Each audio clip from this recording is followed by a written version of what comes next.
Welcome to another episode of Around the Diamond here in American Diamond Logistics. I'm Kevin Mench with my co-host Steve Wineriter with two more special guests today, and I will let Steve introduce them. Yeah, we've got two more members of the Dream Team, as I like to call it, and I totally believe it. So I think it definitely fits. But today we've got Patrick Jennings, our CFO, John Draeger, our VP of Agent Services, and really glad you guys could join us today.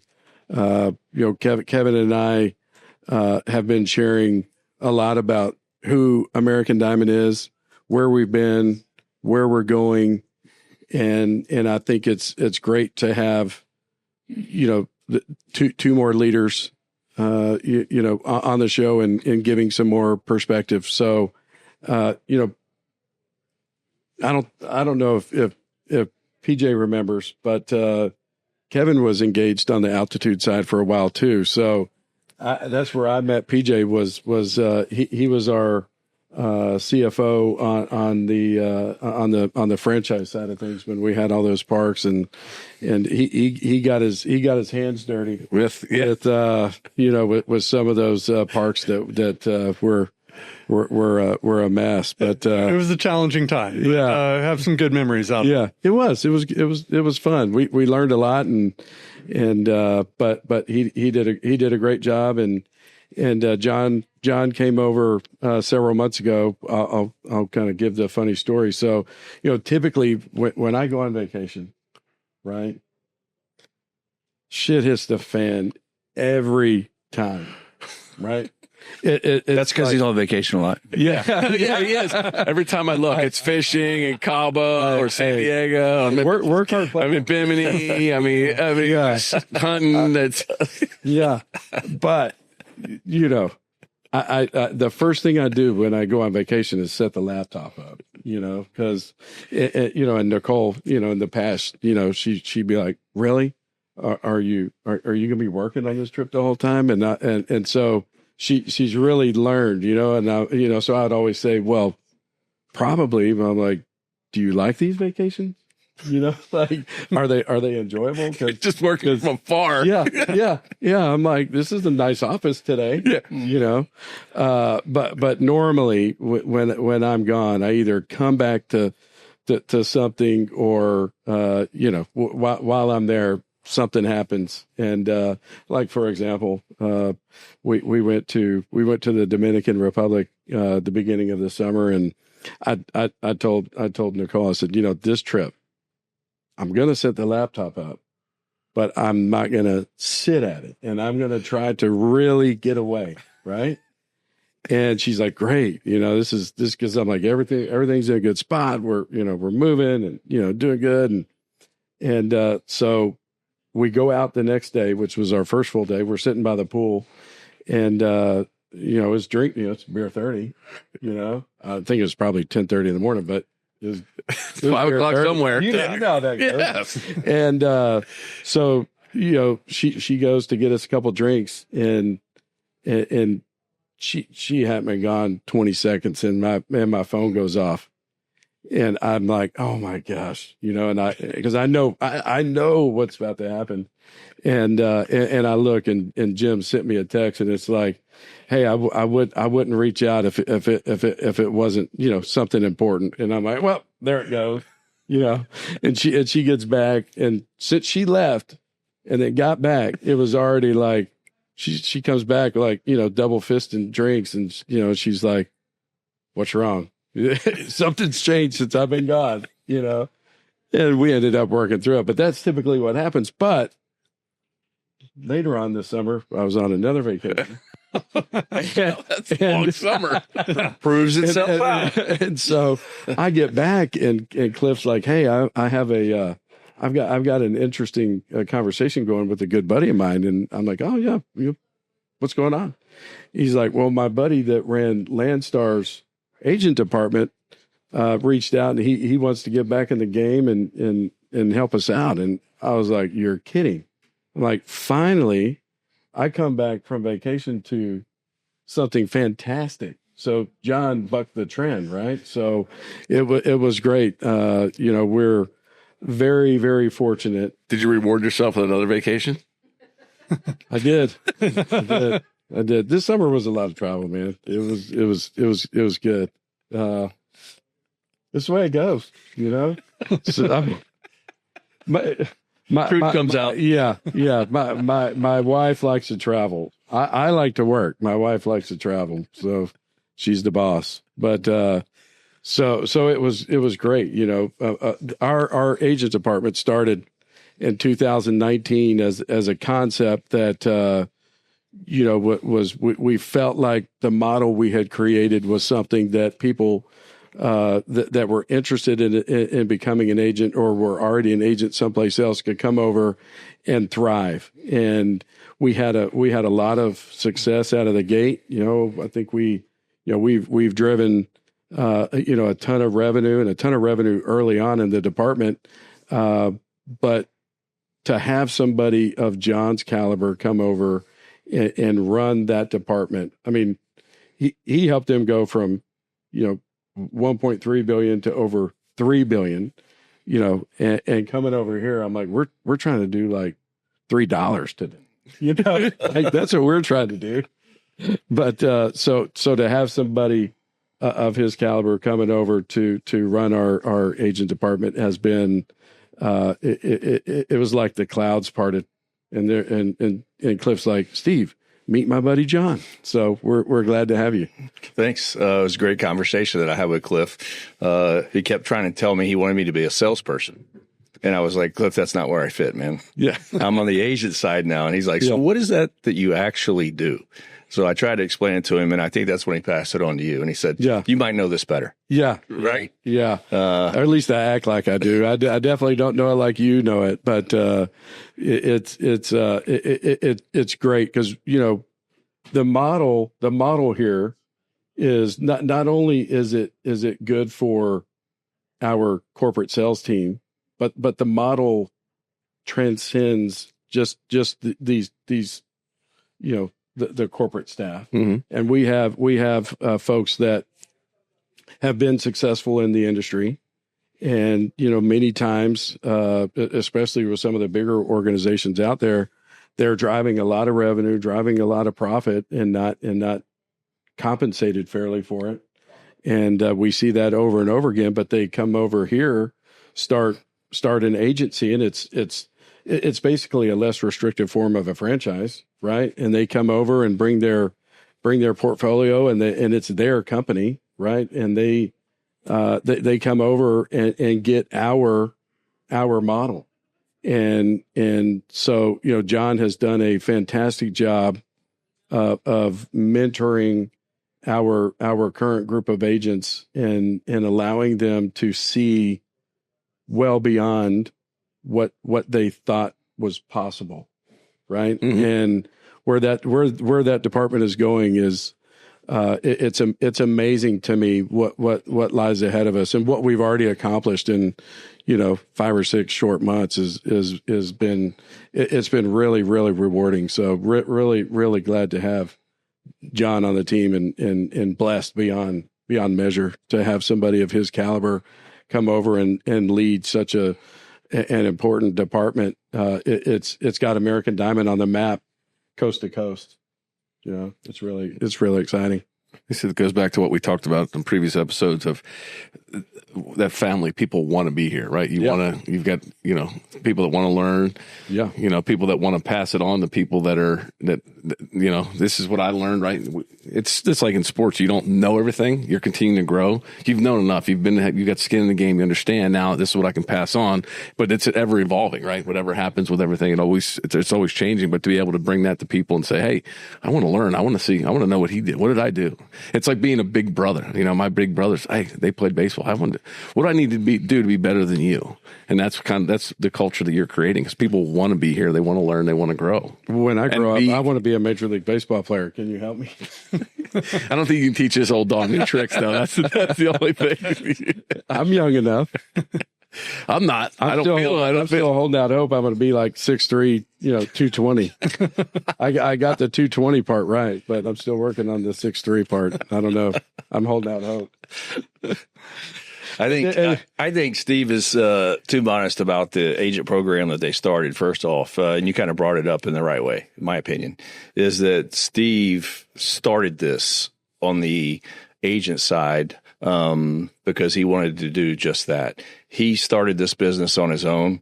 Obviously has some great partners step in and do things, and employees that have done a lot for him since he started, but he's also done a whole lot for those people. And he saw what it took to become what ADL is today.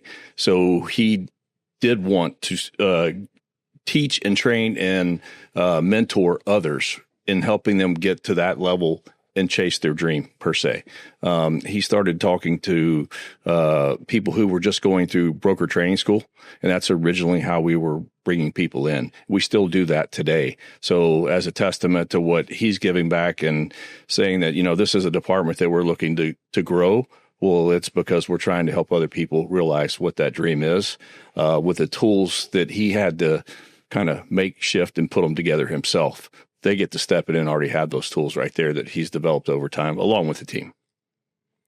Yeah, it's been a fascinating ride. Yeah, I would go and present to these brokerage training schools, and there'd be 15, 20, 30 people in the audience, that typically what would happen is they heard that becoming a logistics broker was very lucrative, and so they would get into this training expecting to go from 0 to 60 in about 2.5 days, and that's just not what always happens, mm-hmm. right? But I would present to these folks and give them a realistic outlook on what the industry was like and what the American Diamond agency opportunities were like. And coincidentally, I was competing against a Landstar agent that was trying to scale her agency, and she was welcome in that training school, and it was just I don't want to say it was me against them, but she was presenting, trying to create a compelling reason for them to come over, and I was doing the same. And I have to say, my batting average was really good. So I'll take the modest part out. The modest comment, I'll take it out. Yeah. Yeah. So PJ, how did you get involved with all this? I mean, we've heard some stories from previous guys that were in previous episodes of, of taking a leap of faith here and from big company to little company. And then you doing stuff with the trampoline parks with Steve, which were kind of I don't know why he wanted to get it. That's exactly. He's like, "Are you a slow learner? You look really smart." Are you? That was kind of my poke the bear thing with you sitting here. I'm like, I felt it. I'll just wait. I'll wait for PJ to cue him up real quick and let him go. No, but yeah, no. So I got to know Steve through we'll use the term investment in altitude. Yeah. But what I also got to know through that is American Diamond. That was American Diamond 3 offices ago. Yep. So I mean, like American Diamond 1.0. American Diamond 1.0. But with American, I had come from a large transportation company, Great White Logistics, which was diversified carrier that was about $2 billion in revenue. So a little bit more than a little bigger than American Diamond today. Yeah. And Steve was showing me what he was developing on the technology side and what American Diamond was going to be able to do. And with a company the size of American Diamond, he was light years ahead of what we were doing with Great White, this giant behemoth of a company. And really his vision of what logistics can be and how you can leverage, technology optimally was just really compelling. And then when I see what we're doing today and all the different things that we're about to go live with, we're going to be set up at a level that I promise the big guys can't compete. They have not made this investment. They're doing slow and steady wins the race, and we are going to be generations ahead. And it's really, really exciting. And so really, I've never been involved with somebody in this space that's such a early adopter of technology like Steve is, and a visionary on how you can put all these complex pieces together and all make it work in the system. And so anyway, that's how I got back on board, is was really seeing kind of where American Diamond is right now with their technology, and understanding where it can go. We were looking for another CFO, and I was headed to Oklahoma for vacation a tournament. I probably pick other places in Oklahoma for vacation, not to diss on all of our viewers from Oklahoma, but it's not my first choice. But we were headed up there for a baseball tournament, and I got close to the Oklahoma border, and my mind went off, and I'm like, why have I not reached back out to PJ to see if he's available? We had been talking to different organizations about some opportunities with some fractional controllers and fractional CFOs, and it just dawned on me, like, I wonder if PJ's available. So reached out and said, hey, you got time for a catch up call, and my family, by the time we connected, my family was eating lunch, and I stepped out, and as PGA and I normally do, we started a conversation. It lasted about well over an hour, and like 40 minutes of it were Rangers talk. Yeah. But yeah. Do you know that Kevin guy? He hit 7 home runs in 7 games in a row. The only right-handed hitter to do that in Major League Baseball history. That's what we talked about. Yeah. We were very, very fortunate to when he told me on that call, I've got the bandwidth to do this. It immediately changed our trajectory, because what PJ brings to the table, and what I think successful CFOs have this type of mentality, and it's not all of them, but what PJ does is he says, you bring opportunities to the table, and we're going to figure out how to do it. Not, there's no way we can do that. There's a distinct difference in CFO mentality, and the team has really gravitated to him in our accounting department, and they love the leadership. They follow his lead, and the mood in that office is really, really positive right now. And we're implementing Lighthouse as an accounting automation tool, and he's been instrumental with helping us integrate that technology into our model and into our processes.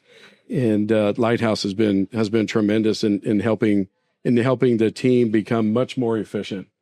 And we'll have Srajan as their CEO and founder, and I'm excited to have him on a future show too. But the department is in 5th gear. They're working around the clock, and Danae literally is working around the clock. I'm hoping Lighthouse, gives her the opportunity to go, hey, by the way, this Saturday I'm not going to work. I'm excited for her to actually know what a weekend is. But so he's done a fantastic job. And again, these guys are really, really important pieces of that dream team that we truly have created. It seems like you have a group that people want to work with, right? I mean, you hear about it. I've heard horror stories, playing guys that have had players, or people around that just, I don't want to work on. They'll do anything they can. But it seems like you've got all your pieces here that people want to learn from. If somebody doesn't have an answer, they're going to kick it to somebody else that does have the answer. It's not, it's not like it's okay. Somebody asks a question, it's not important, or they just kind of let it go by the wayside. No, it seems like it's a think tank, a collection of people that want to like you said, you're trying to build this together. This is the team that you've created, right? And before it started, the team was just you and Kevin a long time ago. Now here it's grown to what it is. Now it's going to continue to grow. And these pieces, like you said, just stand to come in and just show up. Hey, I got a guy you need to talk to. He wants to come here. Really? You know what I mean? And that's what you're doing. You've built this without even blinking. Yeah. Look at where you are now, 14 years later. Yeah. And when you have a leadership team like we do, it's the equivalent of, I'm sure, what you saw in baseball, right? Where you have some leaders that led by example, some leaders that were the more vocal leaders, right? I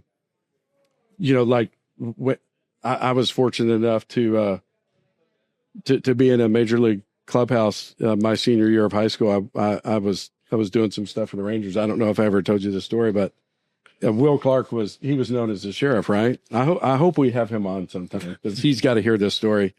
But it was September, and so they knew all the clubhouse guys and the on-field guys, and so my buddy was a part of it, and he's like, hey, do you want to work a few days with the Rangers? And I was like, well, yeah, have me out. And so I was nervous, and I walked, coming from the parking lot at the old ballpark, right?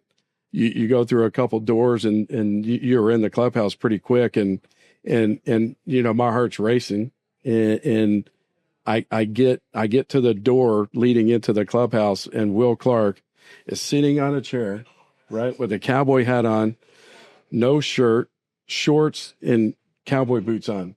And he looks at me and he goes, "Who the F are you?" And that was my first experience into a major league clubhouse. And I froze for a second, and I was like, I got to react somehow, So I'm like, "Hey, I'm Steve, nice to meet you." And he's like, "Will Clark, nice to meet you." And it was cool. But he was protecting his guys, right? He didn't want anything to affect the clubhouse and get in their way before a game. They were locking in, and so everybody does it a little bit different. And we have a team of leaders that do it their own way, and I think that's really productive. That it's not just a one size fits all. That's the best part. Like you said, you've got different demographics. I'm sure everybody's from different parts of it, different companies, but the pieces that they bring can help what you guys are doing. Like you guys have said, we've talked about this before. You guys are light years ahead with the technology and the stuff that you're using that people want to be a part of. That's the best part, is to see this thing grow. Knowing you for so long and seeing where this has come from, your back offices to these giant warehouses you're in now. So I mean, I'm looking forward to all this and seeing where exactly this is all going to go. Absolutely, especially with everybody that's coming in with these ideas and everything else. And I'm sure everybody comes up with ideas and they want to be here, right? They want to be a part of something that wins. Absolutely, yeah. We tell the entire group. John tells his group of agents, and Patrick tells his department.